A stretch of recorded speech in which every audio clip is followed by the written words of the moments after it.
This is Silent Stories Updates, where real emotions speak louder than words. Today's story will take you to a small cabin in the woods, where peace turns into conflict, and one man's courage exposes the truth behind a powerful neighborhood association. So sit back, take a breath, and listen closely, because this story will remind you that sometimes standing your ground means everything. Short pause.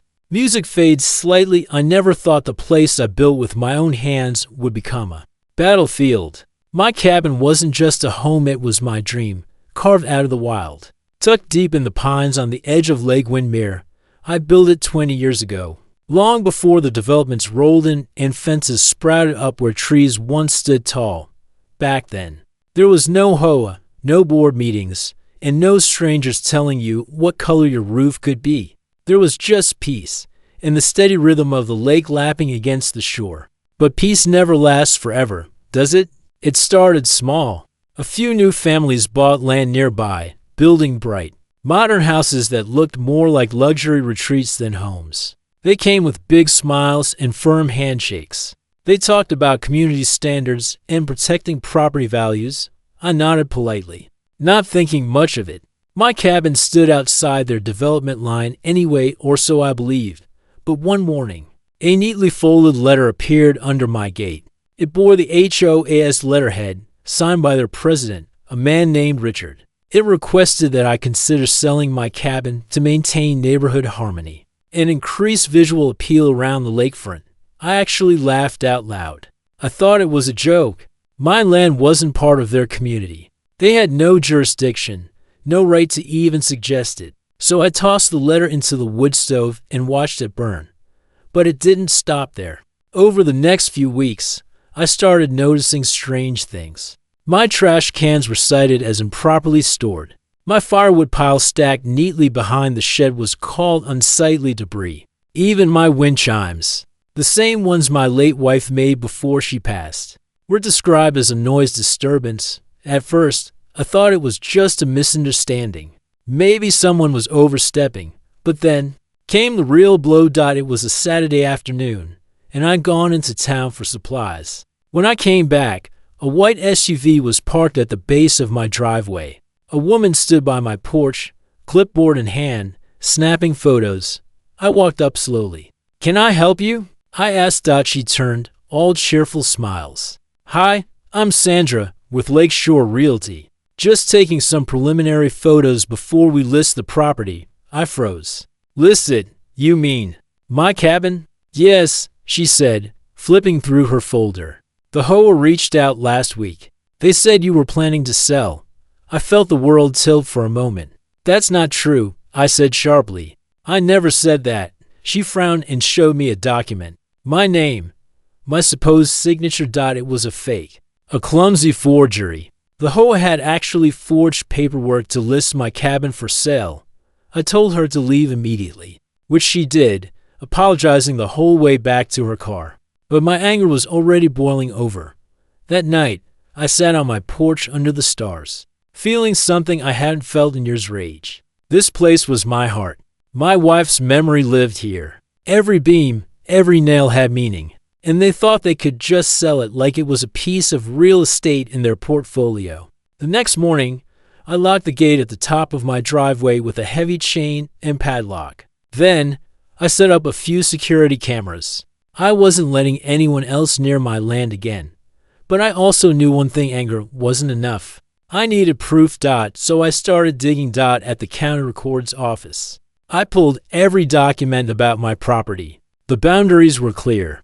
My land sat completely outside the HOA's jurisdiction. Not an inch of it was under their control.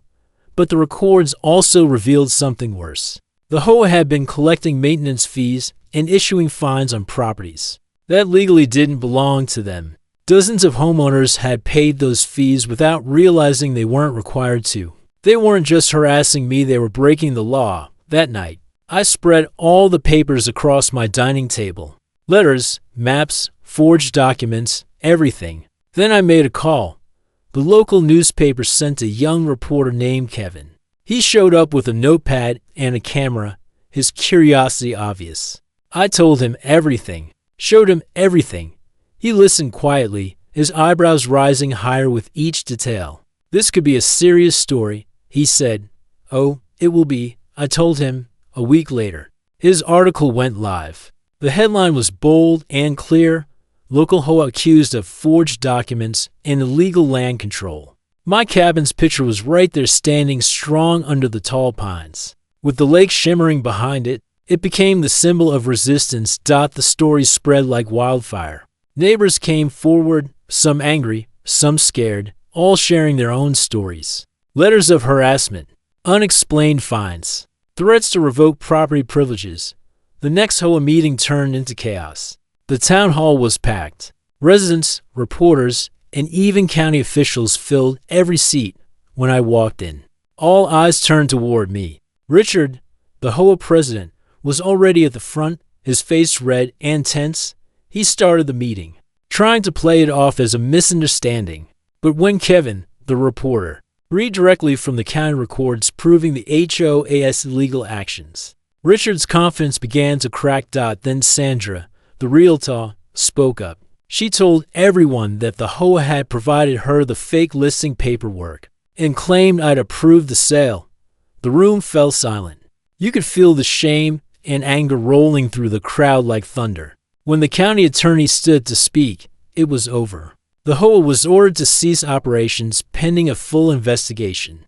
Their leadership was facing possible fraud charges, and I finally felt like I could breathe again. That night, as I sat by the lake with the moon reflected on the water, I thought about what it all meant. I hadn't just fought for my land. I'd fought for everyone who'd been bullied into silence. A week later, letters started arriving in my mailbox. Not threats this time, thank you notes. From people I didn't even know. Some said they'd lived under that HOA's pressure for years. Others just thanked me for speaking up when they couldn't. Even Kevin came back to visit, recording a follow-up for the paper's online channel. As we stood by the water, he asked, "What made you fight instead of walking away?" I looked at the cabin, the porch I'd built, the logs I'd cut by hand, the wind chimes my wife had made swinging in the soft breeze. "This place isn't just wood and nails," I said quietly. "It's my life, my memories, my peace. You can't put a price on that." He nodded, and for a moment, the only sound was the gentle ripple of the lake. Months passed. The investigation ended. The old HOA board was replaced with a new group, people who wanted transparency and fairness. The illegal boundaries were corrected, and those who'd paid wrongful fees got refunds. I kept my distance. I didn't need to be part of their meetings. My fight was over. But one morning, as I sat with a cup of coffee on my porch, the sound of the wind through the trees reminded me how fragile peace can be and how precious it is when you fight to protect it. That gate I locked months ago still stands, not as a barrier, but as a reminder. It doesn't keep people out, it keeps the truth in. It guards the story of how one man refused to bow to power. Sometimes standing your ground isn't about winning. It's about not losing who you are.